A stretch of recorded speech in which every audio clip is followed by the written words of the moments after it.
जय श्री कृष्ण राधे। आप सभी का अपने YouTube चैनल शंभू की लाडली में बहुत बहुत स्वागत है। तो आइए आज आप सब जानेंगे वर्ष 2025 की अंतिम एकादशी जो कि पौष मास शुक्ल पक्ष पुत्रदा एकादशी का व्रत है। तो आज आप जानेंगे व्रत के शुभ मुहूर्त के बारे में। व्रत कब धारण करें, व्रत का पारण कब किया जाएगा, तो आइए जानते हैं इन सबों के बारे में। इस बार पौष पुत्रदा एकादशी को लेकर के कुछ असमंजस है, जो कि किसी पंचांग में 30 दिसंबर को बतलाया गया है और किसी में 31 दिसंबर को बतलाया गया है। संपूर्ण जानकारियों की प्राप्ति के लिए वीडियो को अंत तक जरूर देखें। वीडियो अगर पसंद आए तो वीडियो को लाइक करें, कमेंट में भगवान विष्णु की जय जरूर लिखें। चैनल पे नए हैं तो चैनल को लाल बटन दबा करके सब्सक्राइब जरूर करें। साथ में बेल आइकन घंटी को भी दबाएं ताकि आने वाली वीडियो का नोटिफिकेशन आपको समय से मिलता रहे। आप सभी भक्तों को पौष मास की पुत्रदा एकादशी व्रत की ढेर सारी शुभकामनाएं। आप सभी के जीवन में लक्ष्मी नारायण की कृपा से आप सभी को सभी प्रकार के सुख तथा समृद्धि की प्राप्ति हो। पौष मास शुक्ल पक्ष में पड़ने वाली एकादशी को इसे पुत्रदा एकादशी के नाम से जाना जाता है, जो भी भक्त सच्ची श्रद्धा के साथ नियम और निष्ठा के साथ पुत्रदा एकादशी का व्रत धारण करते हैं, व्रत में नियमों का पालन करते हैं, तो यह व्रत सभी प्रकार के पाप और ताप को नष्ट करने वाली है। यह सभी प्रकार के मनोरथों को पूर्ण करने वाली है एवं समस्त सिद्धियों को देने वाली है। इस दिन विशेष प्रकार से भगवान विष्णु, माता लक्ष्मी और भगवान विष्णु के नारायण स्वरूप की पूजा करनी चाहिए। यह व्रत खास करके पुत्र प्रदायनी व्रत है। इसे धारण करने से मनुष्यों को पुत्रवान, विद्वान, कीर्तिमान, लक्ष्मीमान और यशस्वी होने का आशीर्वाद प्राप्त होता है। अब जानते हैं पौष मास पुत्रदा एकादशी व्रत के शुभ मुहूर्त के बारे में, जो कि आप ऑनलाइन सनातन पंचांग के अनुसार भी जानेंगे और वाराणसी पंचांग, बिहार के पंचांगों के अनुसार भी जानेंगे कि व्रत कब धारण करें। ऑनलाइन सनातन पंचांग के अनुसार एकादशी तिथि प्रारंभ समय जो कि 30 दिसंबर 2025 दिन मंगलवार सुबह 7:52 और एकादशी तिथि की जो समाप्ति है वह 31 दिसंबर 2025 दिन बुधवार सुबह 5:01 पे एकादशी तिथि की समाप्ति है। वहीं पे वाराणसी पंचांग के अनुसार एकादशी तिथि का प्रारंभ जो कि 30 दिसंबर की सुबह 3:28 पे है और इसका समापन 30 दिसंबर की रात्रि ही 1:13 पे तिथि की समाप्ति है। और ऑनलाइन सनातन पंचांग के अनुसार जो कि 30 दिसंबर को गृहस्थों के लिए, अस्मार्थों के लिए एकादशी का व्रत बतलाया गया है। वहीं पे द्वादशी युक्त वैष्णवों के लिए 31 दिसंबर को एकादशी का व्रत बतलाया गया है। लेकिन वाराणसी पंचांग के अनुसार जो समय है वह तो वाराणसी पंचांगों के अनुसार और साथ ही बिहार के पंचांगों के अनुसार पुत्रदा एकादशी का व्रत जो कि वैष्णव हो, गृहस्थ हो, स्मार्थ हो, सबों के लिए जो कि 30 दिसंबर को ही पड़ रहा है। तो आप जहाँ को भी मानने वाले हो उसके अनुसार आप व्रत को धारण कर सकते हैं। अब जानते हैं पारण समय के बारे में। एकादशी का व्रत का पारण हरिवासर समाप्त होने के बाद और द्वादशी तिथि में ही करनी चाहिए। तो द्वादशी तिथि प्रारंभ समय ऑनलाइन सनातन पंचांग के अनुसार 31 दिसंबर 2025 दिन बुधवार सुबह 5:02 और द्वादशी तिथि की जो समाप्ति है वह 31 दिसंबर की रात्रि 1:49 पे द्वादशी तिथि की समाप्ति है। वहीं पे वाराणसी पंचांग के अनुसार द्वादशी तिथि प्रारंभ समय 30 दिसंबर की रात्रि 1:14 पर प्रारंभ और द्वादशी तिथि का समापन जो कि 31 दिसंबर की रात्रि 10:51 पे है। तो जो भी सनातन पंचांग के अनुसार, ऑनलाइन पंचांग के अनुसार 30 दिसंबर को व्रत धारण कर रहे हैं वह सभी व्रत का पारण 31 दिसंबर को जो कि दोपहर 1:29 से दोपहर 3:33 तक व्रत का पारण करेंगे। और जो 31 दिसंबर को व्रत धारण करने वाले हैं वो व्रत का पारण 1 जनवरी 2026 को सुबह 7:20 से लेकर सुबह 8:20 तक व्रत का पारण संपन्न कर लेंगे।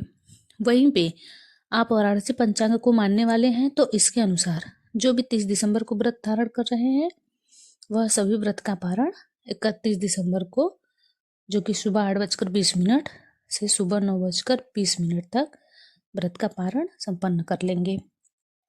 पुत्रदा एकादशी व्रत का पारण, जो कि गोमयन पारणम गाय के गोबर से व्रत का पारण है, यह संभव न हो पाए तो आप जल, फल या तुलसी दल से व्रत का पारण करें।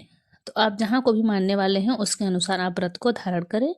30 और 31 दिसंबर को ब्रह्म मुहूर्त का समय सुबह 5:24 से सुबह 6:19 तक होगा।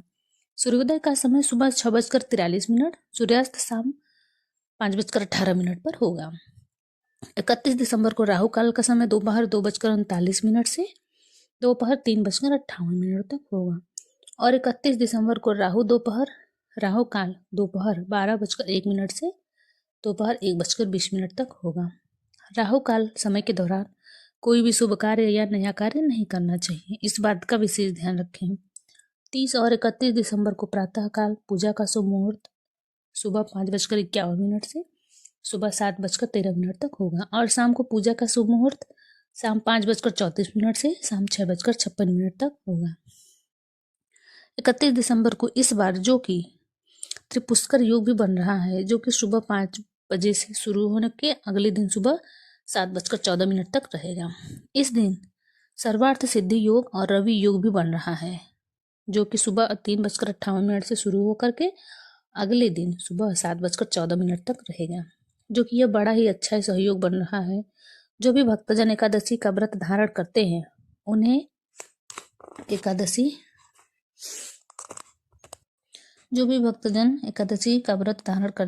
एकादशी व्रत के लिए चाहिए कि दशमी के दिन से ही व्रत में नियमों का पालन करें। दशमी तिथि के दिन सूर्यास्त होने से पहले ही भोजन ग्रहण कर लेनी चाहिए।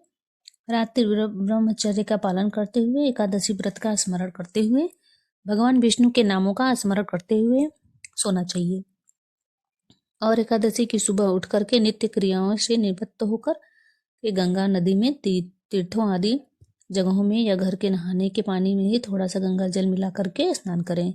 शुद्ध वस्त्र धारण करें। इसके बाद भगवान सूर्य नारायण को अर्घ्य प्रदान करें और फिर व्रती को व्रत का संकल्प लेना चाहिए। भगवान विष्णु से प्रार्थना करनी चाहिए कि हे भगवान विष्णु, हे भगवान नारायण, आज मैं पौष मास शुक्ल पक्ष की पुत्रदा एकादशी का व्रत धारण करने जा रही हूँ। इस प्रकार से भगवान से प्रार्थना करें। अपने नाम गोत्र स्थान का उच्चारण करें। आपके मन में जो भी इच्छा हो, जो भी कामना हो, वह भगवान विष्णु से कहें और कहें कि यह व्रत मेरा निर्विघ्न पूरा हो, हमें पुण्य फलों की प्राप्ति हो। इस प्रकार से भगवान से प्रार्थना करें। एकादशी के दिन रात्रि उपवास रह के व्रत को धारण करें। जो उपवास नहीं रह पाते हों, जिनका स्वास्थ्य सही नहीं हो, तो आप एक समय फलाहार ग्रहण करके व्रत को धारण कर सकते हैं। इस दिन भगवान विष्णु, माता लक्ष्मी का साथ ही भगवान विष्णु के नारायण स्वरूप का भी पूरे विधि विधान के साथ पूजन करना चाहिए। इस दिन भगवान का गंध, पुष्प, धूप, दीप आदि से पूजन करें।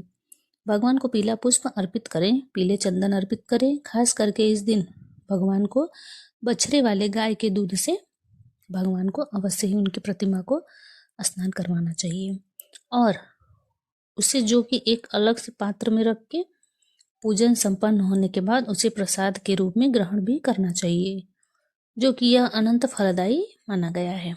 जिनके पास भगवान की प्रतिमा ना हो, आपने भगवान का फोटो ही रखा हो, तो कच्चे गाय का दूध लेकर के आम के पल्लों से आप उसी फोटो पर हल्का सा छिड़काव करके उसके बाद में प्रसाद के रूप में ग्रहण कर सकते हैं। जब भी भगवान को किसी भी वस्तु का भोग लगाते हैं तो तुलसी दल, तुलसी पत्र डालकर ही भगवान को भोग लगाना चाहिए। भगवान विष्णु को खास करके तुलसी पत्र और काले तिल अवश्य ही अर्पित करने चाहिए। भगवान विष्णु को अक्षत नहीं चढ़ाया जाता है, इस बात का हमेशा ध्यान रखें। अक्षत की जगह भगवान को काले तिल अर्पित करनी चाहिए। तो इस प्रकार से भगवान का गंध, पुष्प, धूप, दीप आदि से पूजन करें। अनेक प्रकार के नैवेद्य आदि का भोग लगाएं। जल से आचमनी करवाएं। मुख शुद्धि के लिए पान पत्र, सुपारी, लौंग, इलायची के साथ में अर्पित करें। द्रव्य दक्षिणा चढ़ाएं। इसके बाद पुत्रदा एकादशी व्रत की कथा श्रवण करें। भगवान विष्णु के स्रोत चालीसा, विष्णु सहस्त्रनाम, पुरुषोत्त आदि का पाठ या श्रवण करें। भगवान की आरती करें, निराजन करें। इस प्रकार से भगवान का एकादशी के दिन पूरे विधि विधान के साथ पूजन करें और फिर अगले दिन जाकर के सुबह स्नान आदि करके शुद्ध वस्त्र धारण करके भगवान का पूजन कर ले। भगवान की आरती कर लें और ब्राह्मणों को भोजन करवाएं। ब्राह्मणों को दान और दक्षिणा दें। फिर समय के अनुसार व्रत का पालन करना चाहिए। इस दिन व्रत को धारण करने से, व्रत में नियमों का पालन करने से भगवान विष्णु अपने भक्तों पर अति प्रसन्न होते हैं। तो आशा करती हूँ कि यह जानकारी आपको अच्छी लगी हो। तो इसी प्रकार से ज्ञानवर्धक जानकारियाँ प्राप्त करते रहने के लिए, व्रत पूजा के बारे में जानने के लिए, कथा को सुनने के लिए, चैनल पर अगर आप पहली बार आए हैं तो चैनल को लाल बटन दबा करके सब्सक्राइब जरूर कर लें। साथ में बेल आइकन घंटी को भी दबाएं ताकि आने वाली वीडियो का नोटिफिकेशन आपको समय से मिलता रहे। वीडियो को लाइक करें, शेयर करें। सुखी रहें और स्वस्थ रहें। जय श्री कृष्ण।